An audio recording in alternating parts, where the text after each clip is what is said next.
All right, welcome to Chem 312. In our first experiment, we're going to be learning about molecular structure, how we build and represent molecules. This experiment is going to be really foundational to the entirety of Chem 312, so make sure that you spend some time on it, work through the PDF, ask questions in office hours, because we're going to be using these skills throughout the entire quarter.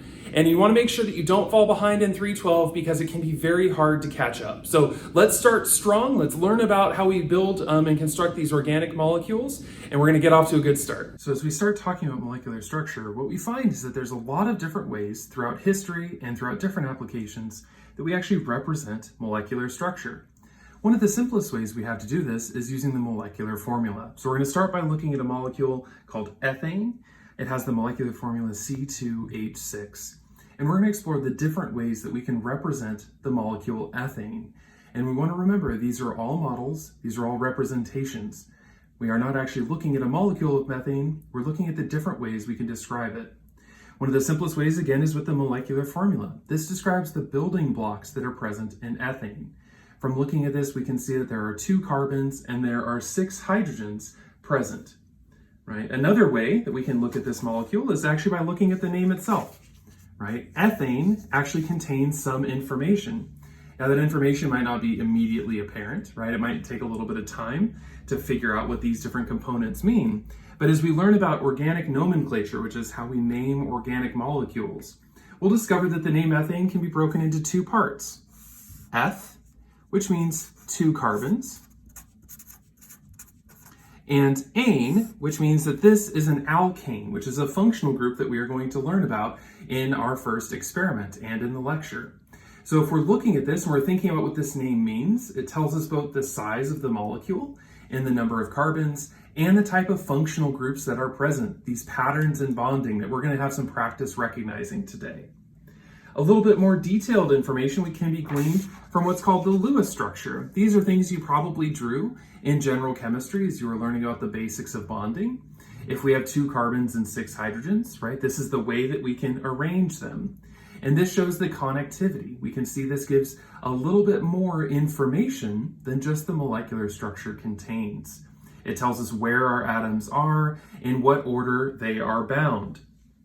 Another thing that we can do is actually build molecular models of this, right? So if we use a model kit, we might be able to build something that looks like this, right? And here we have our black balls. These represent our carbon atoms, of which there are 2.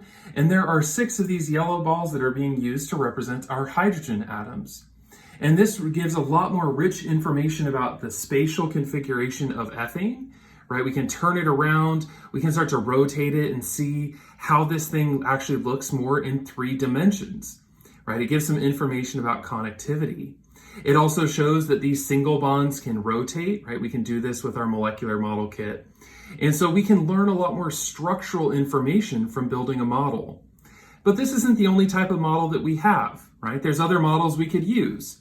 So in this case, right, I built a much smaller scale version, right? This is just a different model kit, where again, these central pieces here represent carbon atoms, and everything coming off of this carbon atom represents a chemical bond. And in this case, maybe I can use 2 of the red atoms to show the relationship of 2 different hydrogens.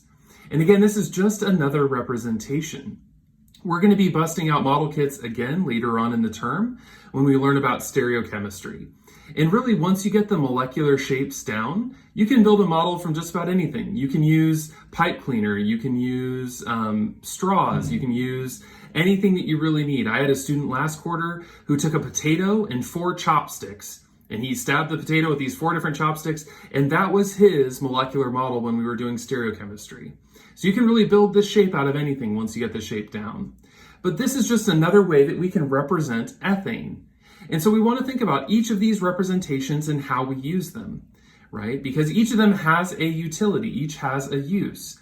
The molecular formula tells us about the building blocks that are contained, right? Our Lewis structure tells us more about the connectivity, the way the molecule is actually assembled.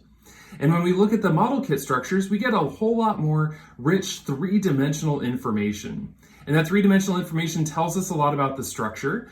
And so it tells us something about ethane that we might not see in our other representations. So let's look at one more molecule, one more fancy case before you're kind of unleashed on our first experiment. And here what we're going to look at is butane. Now again, this is a larger hydrocarbon, meaning a molecule built of hydrogens and carbons. Butane has the molecular formula C4H10, right, which we can see at the top. So C4H10, we can draw out our Lewis structure here, right? This is one of the possible Lewis structures for butane that you can draw. There's actually one other one that we're going to talk about in the course of this experiment. But even if we look at the name, right, going back to that idea of nomenclature, we again see ANE as a part of our name, right? That told us about our functional group before. So if we're comparing butane and ethane, it makes sense that there's some commonality there. The difference here, right, is this but prefix, and that must mean that there's a different number of carbons. And in fact, but corresponds to 4 carbons in a chain. We can again look at the molecular model for this, right? And this is a much larger molecule. It has a lot more degrees of freedom for rotation, right? So we can rotate around those central bonds. We can have these external carbons that can spin. We can have atoms that just fall off right in the middle of kind of looking at the structure. And this again contains a whole lot more of that 3-dimensional information. And we can see that these bonds, these single bonds can freely rotate. But if we're going to try to draw this on paper, right, drawing out all of this Lewis structure might be a little bit time consuming. So we actually have a shortcut, and it's called a line structure that's going to allow us to draw butane very quickly. Organic chemistry mainly involves the study of carbon-based compounds. And so we want to have a method that allows us to abbreviate all of our carbons and hydrogens. So the way we draw a line structure is we would draw a little bit of this 3-dimensional shape that we might expect to see for butane. Right? When we look at this model, we can see that it actually kind of has this zigzag shape because of all of these atoms in a row that are what we call tetrahedral in their spatial arrangement. We can try to draw out where all of our hydrogens are. Right? We're going to find better ways to do this throughout the term. For right now, I'm just trying to draw out the kind of spatial arrangement for these.